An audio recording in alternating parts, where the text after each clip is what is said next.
Hello guys, YouTube മീഡിയയിലേക്ക് എല്ലാവർക്കും സ്വാഗതം. യെസ്, യൂട്യൂബ് മീഡിയയുടെ ബിഗ് ബോസ് ടോക്ക് ആണ്. ഒരു സീരിയസ് ആയിട്ടുള്ള ഒരു വിഷയം ചർച്ച ചെയ്യണം. ഇതൊരു പ്രഡിക്ഷൻ പോലെയാണ്.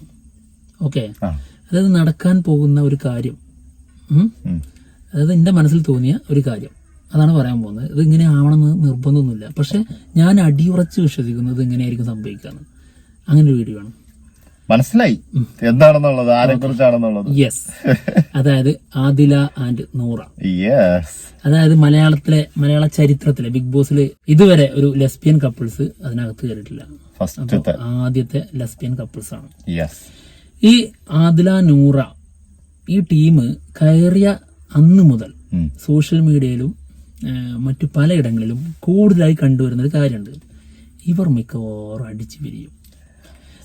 നമ്മുടെ വീഡിയോ, അതായത് ആദില നൂറിനെ കുറിച്ച് പറയാത്ത വീഡിയോയിൽ പോലും ചില ആൾക്കാർ ഈ ഒരു കമന്റ് ഇട്ടിട്ടുണ്ട്. സത്യം. എന്നിട്ട് ഞാനത് കഴിഞ്ഞ ദിവസം പറയുകയും ചെയ്തു, ആളിയെ ഇങ്ങനെ കമന്റ് വന്നിട്ടുണ്ട്. അതായത് ആദില നൂറേം സെപ്പറേറ്റഡ് ആയിട്ടായിരിക്കും പോവാന്ന്. മിക്കവാറും ഇറങ്ങുമ്പോ ഇവർ 50 ദിവസമെങ്കിലും നിന്ന് കഴിഞ്ഞാൽ മിക്കവാറും ഇറങ്ങി പോകുമ്പോ ഇവർ രണ്ടുപേരും രണ്ടു വഴിക്കായിരിക്കുന്നത്. ഒരു തെറ്റിപ്പിരിയുന്നത് തന്നെ. അതെ. ഇതെന്തുകൊണ്ടാണ് ആൾക്കാർ ഇങ്ങനെ പറയുന്നതെന്ന് ചോദിച്ചു കഴിഞ്ഞാല്, അതായത് ആൾക്കാർക്ക് ഇപ്പൊ ഒരു ആണും പെണ്ണും കപ്പിളായിട്ട് മാറി അവരൊരുമിച്ച് ജീവിക്കുന്നു എന്നുള്ളത് ഇവർക്ക് ഓക്കെയാണ്. പക്ഷെ സാധാരണ രീതിയിൽ നിന്ന് മാറ്റമുള്ള ഒരു ജീവിതമാണ് ഇവരുടേത്. അവര് അങ്ങനെ ശരിയല്ല. അവരെത്ര ഇങ്ങനെയുള്ള കാര്യങ്ങളൊക്കെ എങ്ങനെ കുറെ കാലം മുന്നോട്ട് കൊണ്ടുപോവുക, അത് മലയാളീസിന്റെ ഒരു പ്രത്യേക ത്വരയാണ്. അങ്ങനെയുള്ള ചിന്ത. അപ്പോ അങ്ങനെയുള്ള ആൾക്കാർക്ക് ഈ ഒരു ശ്രദ്ധ ഭയങ്കരമായിട്ടുണ്ട്, കൂടുതലായിരിക്കും. അത് ഭയങ്കരമാണ്. അത് മെയിൻ കണ്ടന്റ് ആയി മാറിക്കഴിഞ്ഞാൽ തീർച്ചയായും ഈ ബിഗ് ബോസിലെ ഏറ്റവും വലിയ സബ്ജക്ട് അതായിരിക്കും. ഇവരാരൊക്കെ എന്തൊക്കെ മലമറിച്ച് അവിടെ എന്ത് ചെയ്താലും അതിന്റെ മുകളിൽ പോവും ഈ ഒരു കണ്ടന്റ്, കത്തും. അതായത് ഇന്നലെ രാത്രി ഒരു സംഭവം ഉണ്ടായിരുന്നു. ഇന്നലെ രാത്രി നടന്ന സംഭവത്തിന്റെ കുറിച്ച് പറയുന്നതിന് മുൻപായിട്ട് അതിന്റെ മുൻപ് നടന്ന കുറച്ച് കാര്യങ്ങൾ പറയാം. പലപ്പോഴും ഒക്കെ ശ്രദ്ധിച്ചാൽ മനസ്സിലാവും, ഇവർ രണ്ടുപേരും ആദില നൂറ വല്ലപ്പോഴും മാറിയിരിക്കുന്നു. അത് എപ്പോഴും ഇല്ല, അതുകൊണ്ടാണ് വല്ലപ്പോഴും എന്ന് പറയുന്നത്. ഇടയ്ക്ക് പിന്നെ വേറെയുള്ള ആൾക്കാരുടെ കൂടെ സമയം ചെലവഴിക്കുന്നു. പക്ഷെ എല്ലാവരും ഈ ബിഗ് ബോസിനകത്തേക്ക് ഇവർ പോയി കഴിഞ്ഞാൽ ഏറ്റവും നന്നായി കണ്ടന്റ് കൊടുക്കുക, ഏറ്റവും നന്നായി പെർഫോം ചെയ്യുക നൂറയേക്കാൾ ആദില ആയിരിക്കും എന്നുള്ള ഒരു ചിന്ത ഉണ്ടായിരുന്നു പൊതുവെ. സത്യം. എന്നാൽ സംഭവിച്ചിരിക്കുന്നത് നേരെ ഓപ്പോസിറ്റ്. നൂറയാണ് അവിടെ എല്ലാ കാര്യത്തിലും ഇടപെടുന്നതും സംസാരിക്കുന്നതും ഒക്കെ നൂറയാണ് കേട്ടോ. അതിലെ കുറച്ച് സൈലന്റ് ആയിട്ട് ഇങ്ങനെ എല്ലാം നോക്കി കണ്ടുകൊണ്ടിരിക്കുകയാണ്. അതെ. അപ്പോ ആ രീതിയിൽ ഒരു ചെറിയ ഒരു പൊടിക്ക് ഒരു സാധനം ഇവരെ ഇട്ട് വെച്ചിട്ടുണ്ട്. ഓക്കെ, ഞാൻ ഏതിലേക്കാ പറഞ്ഞു വരുന്നത് എന്നുള്ളത് മനസ്സിലാവുന്നുണ്ടോ എന്നുള്ളത് അറിയണം. ഓക്കെ, മൊത്തത്തിൽ നമുക്ക് ക്ലിയർ ആക്കി കൊടുക്കാം. അതിനുശേഷം ഇന്നലെ രാത്രി നടന്നത്, അതായത് ശരിക്കും എനിക്ക് തോന്നുന്നു 2:30-3 മണി ഇതിന്റെ ഇടയിലൊക്കെ ആയിട്ടാണ് ഇവർ സംസാരിക്കാം.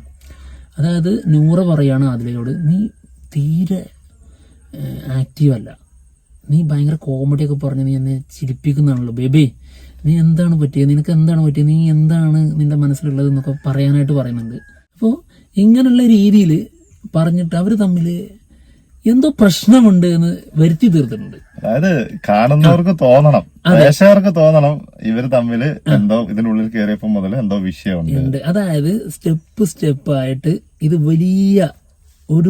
വലിയ സംഭവത്തിലേക്ക്, ഒരു വലിയ നാടകത്തിലേക്ക് വഴിതിരിച്ചു വിടുകയാണ് ഇവര്.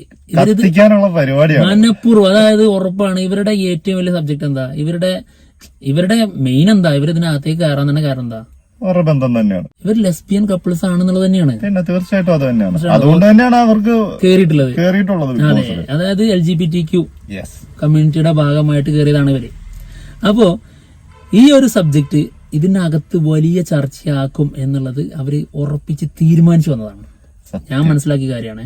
ഉറപ്പായിട്ട് നോക്കിക്കോ, ബിഗ് ബോസിൽ ഇനി അങ്ങോട്ട് സംഭവിക്കുമ്പോ വലിയൊരു നാടകം നടക്കാൻ സാധ്യതയുണ്ട്. ഇപ്പൊ നടന്നുകൊണ്ടിരിക്കുന്ന നാടകം വലുതാവും, എല്ലാവരും മനസ്സിലാവും. അത് വലുതായി വലിയ സംഭവമായി കഴിയുമ്പോ അവസാന നിമിഷത്തിലേക്ക് എത്തുമ്പോ ഒരു പ്രശ്നവും ഉണ്ടാവൂല.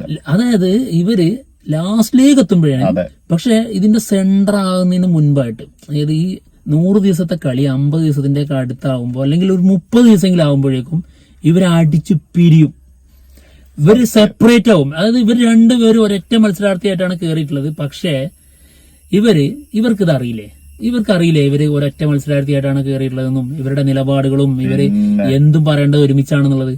മത്സരിക്കാൻ പോകുന്നതിന് മുമ്പ് അല്ലെങ്കിൽ പ്ലാസ്മ ടിവിന്റെ മുമ്പിലേക്ക് ഒരു സബ്ജക്റ്റിനെ കുറിച്ച് സംസാരിക്കാനോ അല്ലെങ്കിൽ എന്തെങ്കിലും ഒരു ഇഷ്യൂ ആയിട്ട് ബന്ധപ്പെടുത്തി ഇടപെടാനോ നിൽക്കുമ്പോൾ ഇവർക്ക് അറിയാത്ത പോലെയാണ് അവര് പ്രതികരിക്കുന്നത്. അതുമല്ല, പല സമയങ്ങളിലും അവര് തന്നെ ചോദിക്കുന്നുണ്ട്, ഞങ്ങൾ രണ്ടാണോ, ഞങ്ങൾക്ക് രണ്ട് അഭിപ്രായം പറയാൻ, ഇതുവരെ അറിയാതെയാണോ ഇവർ അതിനുള്ളിൽ കയറിയിരിക്കുന്നത്? ഒരിക്കലും അല്ല, അത് അജണ്ടയുടെ ഭാഗമാണ്.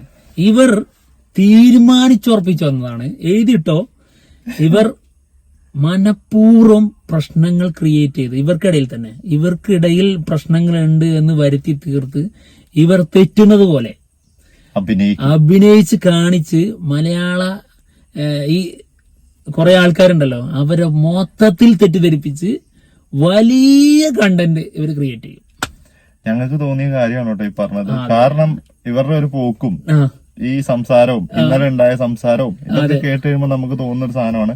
നമുക്ക് മാത്രമല്ല, സോഷ്യൽ മീഡിയയിൽ ഒരു പോസ്റ്റ് ഉണ്ടായിരുന്നു, ഞാൻ അതൊന്ന് നോക്കട്ടെ. അത് ഇപ്പോഴേ വന്നു തുടങ്ങിയിട്ടുണ്ട്. അത് ഇഷ്ടം പോലെ വന്നു. അതായത് ഇവിടെ വലിയ രീതിയിൽ കണ്ടന്റ് പലരും കൊടുക്കും. ഇപ്പൊ ഇതുവരെ നൂറ ആദില ഭയങ്കര സൈലന്റാ. അപ്പോ ജനങ്ങള് അത് അങ്ങനെ കരുതുമല്ലോ, നമ്മള് ഭയങ്കര ഇനാക്റ്റീവ് ആണല്ലോ എന്ന് കരുതുമല്ലോ എന്നുള്ളതൊന്നും ഇവർക്ക് ഇപ്പൊ വിഷയമല്ല. കാരണം എന്താ പറയുക, അവർക്ക് അറിയാം അവരിപ്പോ പ്രശ്നത്തിലാണ് എന്ന് ജനങ്ങൾ പിന്നീട് വിലയിരുത്തും. അന്നപ്പോ അവർ ഇതിലൊന്നും ഇടപെടാതിരുന്നതും അവർക്ക് എന്തോ ഇടയിൽ പ്രശ്നം അപ്പോഴേ ഉണ്ടായിരുന്നു എന്നുള്ളത് വരുത്തി തീർക്കും, തെറ്റിദ്ധരിപ്പിക്കും. അതിനുശേഷം ഇവരുടെ പ്രശ്നം കത്തുന്ന സമയത്ത് സോഷ്യൽ മീഡിയ മൊത്തം മറ്റുള്ളവരൊക്കെ ചാമ്പലാവും. ഇവര് മാത്രമായിരിക്കും സബ്ജക്ട്. മറ്റുള്ള കണ്ടസ്റ്റൻസ് ഇനി എത്ര വലിയ ഇത് ഇട്ടാ പോലും ഒരു ഇതും ഉണ്ടാവൂല, ഒരു കാര്യം ഉണ്ടാവില്ല. കണ്ടന്റ് ഇനി എത്ര വലിയ ഭീകര കണ്ടന്റ് കൊണ്ടെന്നാലും ഈ സാധനമായിരിക്കും ചർച്ച ചെയ്യപ്പെടുന്ന സാധനം. അതെ, അത് മലയാളികൾക്ക് അത് ഉണ്ട് എന്നുള്ളത് ഇവർക്കറിയാം. ഇവര് മലയാളികളാണല്ലോ, നമ്മളും മലയാളികളാണ്. ഇതിന്റെ ഒന്നാന്തരം ഉദാഹരണമാണ് സീസൺ 1 ബഷീർ ബഷി. ഈ ബഷീർ ബഷില്ലേ, അവരുടെ വീഡിയോ ഇപ്പോ അത് അന്നത്തെ ബിഗ് ബോസ് പോട്ടെ, അതിനുശേഷം അത് ബഷീർ ബഷി 2 കല്യാണം കഴിച്ചിട്ടുണ്ട്. അപ്പൊ ഇവർക്കിടയിലുള്ള ഈ പ്രശ്നങ്ങൾ കാണാനും അവരെന്തായി, സുഹാന അതുപോലെ മഷൂറ, ഇവർ തമ്മിൽ തെറ്റിയോ, അവർക്ക് എന്തെങ്കിലും തമ്മിൽ ഈഗോ ക്ലാഷ് വരുന്നുണ്ടോ, അല്ലെങ്കിൽ ബഷീർ ബഷിക്ക് ആരോടാണ് കൂടുതൽ സ്നേഹം, ഇതൊക്കെ നോക്കാനാണ് ഇരിക്കുന്നത്. സത്യം, അത് അന്ന് അങ്ങനെ തന്നെ ആയിരുന്നു. അതെ, അതിപ്പോഴും ഉണ്ട്. അവരുടെ വ്ലോഗിൽ പോലും അതാണ് ജനങ്ങൾ കൂടുതലായിട്ട് പ്രതീക്ഷിക്കുന്നത്. ഇപ്പൊ നമ്മൾ മാജിക് കാണുന്നത് ഇല്യൂഷൻ കാണാനല്ല, അത് ആള് ചെയ്യുമ്പോൾ പൊളിയട്ടെ എന്നാണ് നമ്മുടെ മനസ്സിൽ തോന്നുന്നത്. ഇത് പരാജയപ്പെടണേ എന്നുള്ളതാണ്. സർക്കസ് കാണുമ്പോ എന്താണ്, അയാളൊന്ന് പൊട്ടി വീണെങ്കിൽ നമ്മുടെ മനസ്സിലെ ഏറ്റവും ക്രൂരമായ അതും ആൾക്കാർ സമ്മതിച്ചൊന്നും തരില്ല. നമ്മൾ ഈ മരണക്കിണറ് കാണാൻ പോകുന്നുണ്ടല്ലോ, അതെന്തിനാ? അതായത് ആളുടെ തന്നെ ജീവൻ വെച്ച് പണയം വെച്ച് ചെയ്യുന്ന കാര്യം നമ്മൾ ആസ്വദിച്ച് കാണുന്നു. അവിടുന്ന് എന്തെങ്കിലും സംഭവിക്കോ ഇല്ലയോ, ആ ഒരു ഇതാണ് അതിലുള്ളത്. അത്രയും ആസ്വദിച്ച് കാണാന്ന് പറയുന്നതാണ് അതിനകത്ത് ഏറ്റവും വലിയ സംഭവം. അതായത് ഇത്രയും അപകടകരമായ കാര്യം മറ്റുള്ളവർ അത് ആസ്വദിച്ച് നിൽക്കുന്നു, അടിപൊളി എന്ന് പറഞ്ഞുകൊണ്ട് നിൽക്കുന്നുണ്ടെന്നുണ്ടെങ്കിൽ അത് തന്നെയാണ് ഏറ്റവും വലിയ, എന്താ പറയാ, ഒരു മനുഷ്യന്റെ ഏറ്റവും വലിയ ക്രൂരമായ മനസ്സ്. നമ്മുടെ ഉള്ളിലെ മൃഗാണത്. തീർച്ചയായിട്ടും ആ സാധനം തന്നെയാണ് ഇവിടെയുള്ളത്. അതായത് ഇവർ തെറ്റിപ്പിരിയുമോ ഇല്ലയോ എന്നുള്ള ഒരു സബ്ജക്ട് വന്നു കഴിഞ്ഞാൽ തീർച്ചയായും ബിഗ് ബോസ് അവര് തോക്കും. ഏത് വിന്നർ ആകുമോ എന്നുള്ളതല്ല ഇവിടെ പറഞ്ഞുകൊണ്ടിരിക്കുന്നത്. ബിഗ് ബോസിന്റെ മൊത്തം ചർച്ച പുറത്തുള്ളത് അത് തന്നെയായിരിക്കും. അത് കോളൊക്കെ സൃഷ്ടിക്കും. അത് അങ്ങനത്തെ സബ്ജക്റ്റ് ആണത്. അതെ, മറ്റുള്ളതുപോലെ അല്ല. അതെ അതെ അതെ, ഞങ്ങളെ പറ്റിക്കാൻ പറ്റില്ല. ഇതെന്തായാലും ഉറപ്പാണ്, തനി നാടകമായിരിക്കും. ഇത് സംഭവിക്കുമെന്നുള്ളതാണ് നമ്മുടെ ഒരു പ്രഡിക്ഷൻ. അതായത് ഇപ്പൊ ഞങ്ങൾ ഈ പറയുന്നത് കേട്ടിട്ട് ഇത് 100% അവിടെ സംഭവിക്കാൻ പോണ കാര്യമാണെന്നല്ല. ഈ ചെറിയ ചെറിയ പ്ലാനിങ്ങുകൾ കാണുമ്പോൾ നമുക്ക് മനസ്സിലാവും ഇവരെന്താണ് ഉദ്ദേശിക്കുന്നത്, അല്ലെങ്കിൽ ഇനി അവരെന്താണ് അവരുടെ ഭാഗത്തുനിന്ന് വരാൻ പോകുന്നത് എന്നുള്ളത്. ആ ഒരു ഇത് വെച്ചിട്ടാണ് ഞങ്ങൾ ഈ പറഞ്ഞിട്ടുള്ളത് കേട്ടോ. അതിനുള്ള സാധ്യത ഇപ്പൊ ഞങ്ങൾ ഇതിനകത്ത് പോയി കഴിഞ്ഞാൽ ഞങ്ങൾ മത്സരിക്കേണ്ട എങ്ങനെയാന്നുള്ളത് ഞങ്ങൾ ചർച്ച ചെയ്തിട്ടുണ്ട്, ഓൾറെഡി പ്ലാൻ ചെയ്തിട്ടുണ്ട്. ഞങ്ങൾ അങ്ങനെ വെറുതെ രസമായിട്ട് ഞങ്ങൾ അതിനെ പോണം വെറുതെ ചെയ്തിട്ടല്ല. തെറ്റിരിക്കണ്ട കേട്ടോ, നിങ്ങൾ അതിനു വേണ്ടി പോവാൻ വേണ്ടിട്ട് കാത്തിരുന്ന ആൾക്കാരാണ്. അങ്ങനെയല്ല, നമ്മള് ഒരു കാര്യം കാണുമ്പോൾ എൻജോയ് ചെയ്യുമ്പോൾ ഇങ്ങനെ കളിക്കണം അങ്ങനെ കളിക്കണം, നമ്മൾക്ക് അങ്ങനെ കളിച്ചൂടെ എന്നൊക്കെ നമ്മൾ ചിന്തിക്കില്ലേ. നമ്മൾ അതിനകത്തുണ്ടായിരുന്നു നമുക്ക് എങ്ങനെ കളിക്കായിരുന്നു, അങ്ങനത്തെ ചിന്തയാണ് നമ്മുടെ ഉള്ളിലോട്ട് വരുന്നത്. അങ്ങനത്തെ ചിന്തയിൽ ഞങ്ങൾ എന്തായാലും പോകുമ്പോ ഓരോ മത്സരാർത്ഥികളായിട്ടല്ല പോവാ, ഞങ്ങൾ രണ്ടുപേരും ഒറ്റ ഒന്നായിട്ടേ പോവുള്ളൂ. അപ്പൊ ഞങ്ങള് എങ്ങനെ കളിക്കണം എന്നുള്ള പ്ലാനുകൾ ഞങ്ങൾക്കറിയാം. അത് വെച്ച് കണക്ട് ചെയ്യുമ്പോൾ തീർച്ചയായും ഇവര് പോയിട്ടുള്ളതും ഒന്നായിട്ടാണ്, രണ്ടായി മാറും. അതാണ് കണ്ടോ, അതാണ് ഞങ്ങൾക്ക് തോന്നിയിട്ടുള്ള കാര്യം. അതെ. ഇനി ബാക്കിയൊക്കെ നമുക്ക് ഷോയിലൂടെ കണ്ടറിയാം. അതെ അതെ. അപ്പൊ എന്തായാലും പോവാണ്. അടുത്ത വീഡിയോ ആയിട്ട് ഉടൻ തന്നെ വരും. ലൈവ് ഇപ്പൊ തുടങ്ങും, തുടങ്ങിയിട്ടുണ്ട് ഏതാണ്ട്. തുടങ്ങി കാണും. അതെ.